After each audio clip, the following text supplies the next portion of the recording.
सो तुम्हें क्या लगता है क्रिस 4 फाइनल ही आएगा?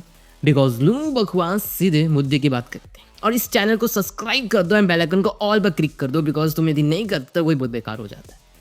तो देखो यार, हमने इस सीजन में देखते हैं जहाँ पर जो कार्ल रहता है वो क्रिस से लड़ता है और क्रिस भाई उसे ऑलमोस्ट मार देते हैं बहुत ही तगड़े लेवल पर, जिसकी वजह से कार्ल के बॉडी से इतने सारे लाइट्स निकलती है और वो डिस्ट्रॉय हो जाता है। अब यदि ध्यान से देखा जाए तो जो कार्ल होता है वो पहले एक सेंटेंस बोलता है कि यार मरते तो वो हैं जो जन्म लेते हैं, मैं तो जन्म लिया ही नहीं तो मैं मरूंगा नहीं। बट ऑफकोर्स वो पूरी तरह डिस्ट्रॉय हो जाता है और क्रिस भाई हरा देते। लेकिन इसी सीन से कैसे थ्योरीज ये निकलती है कि कहीं ना कहीं कार्ल जिंदा होगा क्रिस 4 के अंदर।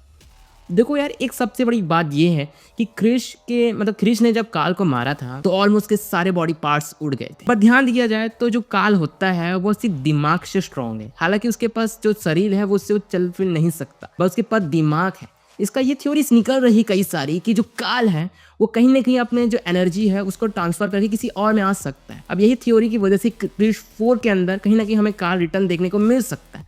बट ध्यान दिया जाए तो यार कार्ल को वापस लाने का कोई मतलब भी नहीं है, बिकॉज यदि कार्ल वापस आ भी जाएगा तो कौन सा वो जीत जाएगा? ऑफकोर्स वो मर ही जाएगा। तो इस चीज़ को ध्यान दिया जाए तो ये थ्योरी थोड़ी उतनी ज़्यादा स्ट्रांग नहीं है जितना आपको लग रहा होगा।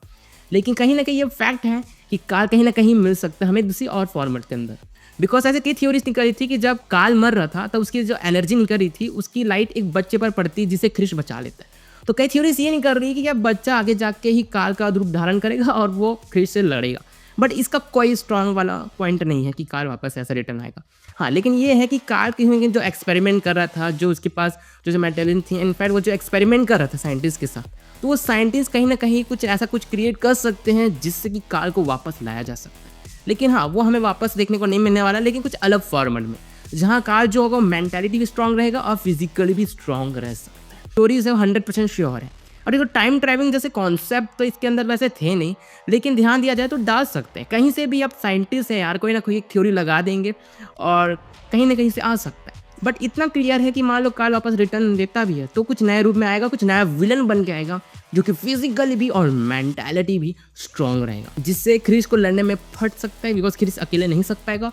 और ये थ्योरी मुझे लग रही है क्रिस 4 के अंदर कहीं ना कहीं हमें एक और क्रिस देखने को मिल सकता है, कि नया हीरो हमें देखने को मिल सकता है। या हो सकता है कोई फीमेल वर्जन आएगी एक हीरोइन बनकर जो क्रिस के साथ रहेगी और फिर विलन का खात्मा करेगी। ऐसा थ्योरी कहीं ना कहीं निकल सकता है, क्योंकि जैसे देखा जाए क्रिस 4 के पूरा यूनिवर्स है, इस यूनिवर्स के अंदर सिर्फ एक हीरो होना कोई मज़ा भी नहीं आता। मतलब एक हीरो की वजह से पूरा यूनिवर्स नहीं चलता। कहीं यूनिवर्स तब चलता है जब कोई ना कोई आता जाए जाता जाए, ऐसा वैसा। तो देखा जाए तो क्रिस अकेले तो चला नहीं सकता, इसलिए कहीं ना कहीं ये फैक्ट है कि इस यूनिवर्स के अंदर कोई ना कोई एक और हीरो एंटर करेगा जो कि क्रिस का साथ देगा और कार्ल का जो नया वर्जन बनेगा उसको वो मारेगा। बिकॉज कार्ल के कुछ एंटीडोट्स या कुछ होंगे, कुछ ऐसे कनेक्शंस होंगे जो कार्ल से बने होंगे और वो एक नया विलन बनेगा, लेकिन उसको अकेले क्रिस नहीं मार पाएगा। उसको मारने के लिए भी क्रिस को किसी की ज़रूरत पड़ेगी। और देखो, ये जो कहानी का फ्लॉट मैंने समझाया है, बता रहा हूँ, शायद ये थ्योरीज यदि सही हो जाती है तो कहीं ना क्रिस 4 बेहतरीन तरीके से बनेगा। अब देखो, अपने जो ऋतिक भाई है वो तो बनाने के लिए तैयार है, लेकिन वो जिसके साथ बनाना चाहते हैं, वो जो प्रोड्यूसर है, जो डिस्ट्रीब्यूटर है, वो बनाने के लिए भी राजी नहीं है। यस राज फिल्म्स इससे अभी थोड़ा सा ध्यान नहीं दे रहा है। उसका मानना है कि अभी क्रिस 4 को थोड़ा डिले करते हैं। हालांकि वो ये नहीं बोल रहा है कि हम बनाएंगे नहीं, हम बनाएंगे, लेकिन थोड़ा वेट करते हैं, बिकॉज उसके खुद के बहुत सारे प्रोजेक्ट है 2026 में और 27 में भी बहुत सारे प्रोजेक्ट्स हैं, जिसकी वजह से वो थोड़ा इससे डिले कर रहा है। बट उसने ये नहीं कहा है कि वो नहीं बनाएगा, बिकॉज यदि वो बनाएगा तो उसको थोड़ा और हाई बजट लेकर चलना पड़ेगा, मैक्सिमम 500 करोड़। तो बिकॉज देखा जाए तो क्रिस 4 का जो शूटिंग है, यदि उसको और बेटर लेवल पर किया जाए तो ये बेहतरीन बन सकता है। और मैंने जैसे बताया कि इस यूनिवर्स के अंदर और हीरोज़ भी यदि एंटर करते हैं तो कहीं ना कहीं कहानी और बेहतरीन तरीके से देखने को मिल सकती है।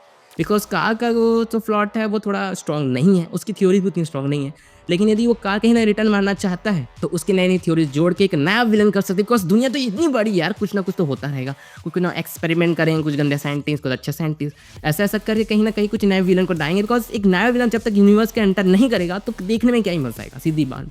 इस पॉइंट को कहीं ना कहीं तो कन्फर्म करता है कि यार ये पॉइंट अपने में सही है, 100% सही है। लेकिन इसकी मेकिंग की बात करें तो अपने ऋतिक भाई तो चांस कर रहे हैं कि मुझे बनाना है, लेकिन अभी यश राज के साथ थोड़ा सा ऊपर नीचे होने की वजह से इसके कोई कंफर्म डेट नहीं आ रहे हैं। और 2026 में छोड़ दो कि यार इस साल कुछ आएगा इसका डेट, लेकिन हाँ, ये कहीं ना कंफर्म है कि ये बनेगा अगले साल बाद। इसका ये कंफर्म है कि अगले साल कहीं ना कहीं क्रिस 4 के अनाउंसमेंट में देखने को मिलने वाले, बिकॉज बहुत इंपॉर्टेंट है कि यह क्रिस फ्रेंचाइज इतने टाइम से एक भी उसका, मैं क्रिस 3 के बाद ही पूरी फ्रेंचाइज कंटिन्यू हुई ही नहीं, एंड फाइनली वो कंटिन्यू होनी चाहिए भाई। इतनी अच्छी फ्रेंचाइज है और इतना अच्छा यूनिवर्स क्रिएट करके चल रहा है, तो कहीं ना कहीं तो चलनी चाहिए। बिकॉज अपनी इंडियन सिनेमा के पास ऐसा सुपर हीरो टाइप का यूनिवर्स है नहीं। अब देखा जाए तो वो धीरे धीरे बन रहा है, लेकिन इंडिया के अंदर सुपर हीरो यूनिवर्स को क्रिएट करना थोड़ा रिस्क के बराबर है। बिकॉज हलो चलो मानता हूँ कि अभी जो नए नए इंडस्ट्रीज आ रही है उन्होंने इस यूनिवर्स को क्रिएट करना चाहते हैं और अच्छी तरह से कर भी रहे हैं, लेकिन कुछ ना कुछ इक्का दुक्का चलते हैं और बाकी से जैसे इस यूनिवर्स होती है वो ठप पड़ जाती है।